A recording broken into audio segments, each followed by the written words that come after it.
శ్రీమాత్రే నమః. నమస్తే అండి, ఎలా ఉన్నారండి? అంతా బాగున్నారా? నేను కూడా చాలా బాగున్నానండి. ఈరోజైతే పప్పు టమాటా చేశానండి. బాగా ముగ్గురు టమాటాలతో పప్పు టమాటా చేసుకుంటే ఎంత బాగుంటుందో తెలుసా అండి. మరి చక్కగా ఇందులో ఏం వేసాను అనుకుంటున్నారా? వేసే విధానం చూపించలేదండి, అదే మిస్ చేసాను. చేసే విధానం చెప్పటం అవ్వటం లేదండి నాకు.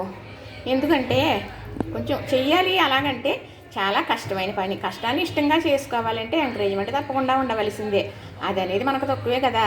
దానివల్ల అయిపోయిన తర్వాత చెప్తున్నాను. పూర్వం ఎలా చేశారంటే, మీ పలానా వంట వండుకుంటాం, ఎలా వండాలండి అని అడిగి మరేసి వండేసుకునేవారు. అందుకని అయిపోయిన తర్వాత ఇలా చేశానండి అని చెప్పేస్తున్నాను అన్నమాట. చక్కగా పప్పు టమాటా చూస్తామనండి, చాలా బాగుంది అంటున్నారా? ఎర్రట పళ్ళు వేసుకుంటే, కందిపప్పు వేసుకుంటే చాలా బాగుంటుందండి పప్పు టమాటా. ఈ పప్పు టమాటా చపాతీకి, మరి అలానే రైస్కి, అన్నంలోకి కూడా చాలా బాగుంటుంది అనమాట. అదే అన్నం రైస్ అన్న ఒకటే అనుకోండి. మరి పూర్వం వాళ్ళం కదా, ఏదో మాట్లాడతాం, మిస్టేక్ వస్తే ఏమనుకోకండి. చక్కగా అది ఉడికేటప్పుడు మరి నేనైతే నెయ్యి కాసానండి. లక్షవారం, బుధవారం, శనివారం కాసుకోవాలి. ఇంట్లో ఎగడ సిలుక్కుంటే వెన్న వస్తుంది కదా, అదే నెయ్యి కాసుకుంటాం కదా. ఆ నెయ్యి కాసేటప్పుడు 2 తమలపాకులు వేస్తానండి. లేదు అంటే 4 కరివేపాకు రబ్బలు కూడా వేస్తాను. లేదు అంటే ఇప్పుడు కందిపప్పు వేస్తానన్నమాట. ఏదో ఒకటే వేయడం వల్ల నెయ్యికి రెట్టింపు రుచే కాకుండా మంచి సువాసన కూడా ఉంటుంది. పూర్వం నుంచి అదే అలవాటు. పూర్వం మాత్రం మా అమ్మగారు కందిపప్పు వేయడం బాగా తెలుసు.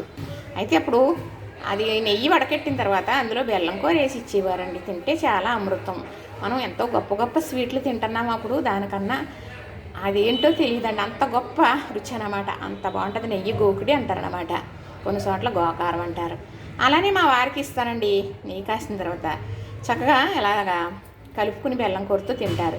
సరేలే, షుగర్ అనేది పెరుగుతుంది అంటున్నారు కదా, ఎందుకని ఇలా నేనేం చేస్తానంటే, ఒక్కొక్కసారి ఇలాని పప్పు వండినప్పుడు నేను కందిపప్పు వేసి కాసానండి. అంత గోకారం వచ్చింది, అది వేసేసాను ఇందులో. ఇంకా తాలింపులో నెయ్యి అవసరం లేదు. లేదంటే నెయ్యి తాలింపు వేస్తానండి ఎక్కువగా పప్పుల్లో.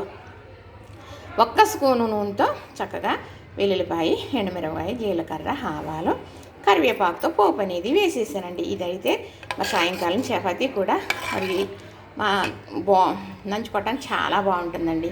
ఏదైనా చేసుకునే విధానం తెలిసిందే అనుకోండి, ఏదైనా బాగుంటుందండి. అన్నీ అయితే పచ్చగడ్డ బాగోదా అని కూడా అంటారండి. సరే, నాకు తెలిసింది ఇదండి, నేను చేసింది విధానం ఇది చేసేసానండి. మా వారైతే నీసైతే తినరండి, ఇలాంటి అయితే అమృతంలాగా తింటారండి. ఇది గొప్ప ఆరోగ్యం. 10 సంవత్సరాల కిందటే నీసు అనేది వదిలేశారు. ఎప్పుడు కూడా ఎక్కువ తింటాం కాదు, కానీ ఇంకా ఎందుకు అన్నట్లుగా మానేశారు. కానీ మళ్ళీ ఇంత ముట్టుకోవడం తెలియదండి, వద్దు అని అంటారు. మాకైతే అన్ని రకాలు తెచ్చి పెడతారు. అది అతను గొప్ప మనసు అనుకోవాలి. కానీ తిని వాళ్ళు మానేస్తే పొట్టిడిపోతుంది, నీరసం వస్తుంది, బలం ఉండదు అని అంటారు. కానీ ఆయన తినే ఫుడ్డు తను ఉండే ఒక లైను కరెక్ట్ తనానికి ఏ నీరసం రాలేదండి. చక్కగా హెల్దీగానే ఉంటుంది. షుగర్ అనేది అయితే పెరగదు.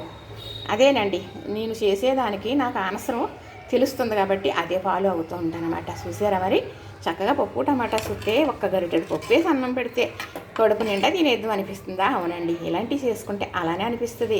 పప్పు టమాటా కానీ, పప్పు మామిడికాయ కానీ, పప్పు చింతకాయ కానీ, పప్పు వాక్కాయ కానీ, ఇంకా పులపతో చేసుకునే పప్పు ఏదైనా కూడా నోరూరిపోతుందిలేండి ఎవరికైనా కదా. చెప్పిందే చెప్తున్నానని అనుకోకపోతే, చూసారు కదా, నచ్చింది కదా. కాకపోతే చేసే విధానం చూపించాలి అనుకోండి. చూపించాలి అంటే మరి నాకు చాలా టైం కావాలి, చాలా కష్టపడాలి, దానికి ఎంకరేజ్మెంట్ ఉండాలి. అదైతే మనకు తక్కువండి.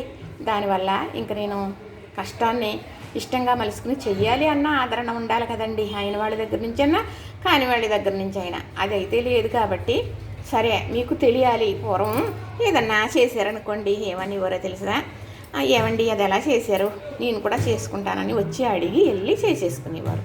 అందుకు అలాగే చేసానండి, ఇలాగా చెప్పేస్తున్నాను అనమాట.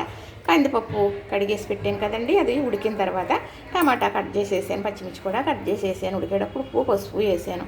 బాగా ఉడికిన తర్వాత తాలింపు అనేది వేసాను. అంటే పులప కొంచెం వేసుకుంటారండి చాలామంది, చింతపండు పులప ఇష్టాన్ని.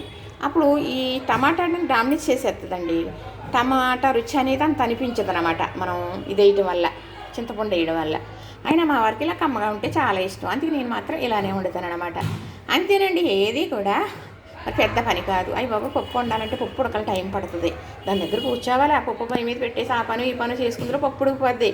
అందులో ఏమి వేస్తామా అది వేసేయచ్చు. చక్కగా చింతపండు వేస్తామా, చింత చిగురు వేస్తామా, మామిడికాయ వేస్తామా, వేసిన తర్వాత ఉడికిన తర్వాత ఉప్పు పసుపు వేసామా, తాలింపు వేసామా, పప్పు టమాటాయ, పప్పు మామిడికాయ, పప్పు చింతకూర అయిపోయింది. అంతేనండి. ఏదైనా చేస్తుంటే దూరం అండి, సొత్తి చాలా దగ్గర చేసేస్తే అయిపోతుంది. అంతే కదా, ఇంతేనండి నేను చెప్పేది. లైక్ చేయండి, షేర్ చేయండి, సబ్స్క్రైబ్ చేయండి. మీకు రోజు ఈ అదృష్టం కలుగుతుందండి. మా స్కూలు బెల్లం వినపడుతుంది మీకు మరి.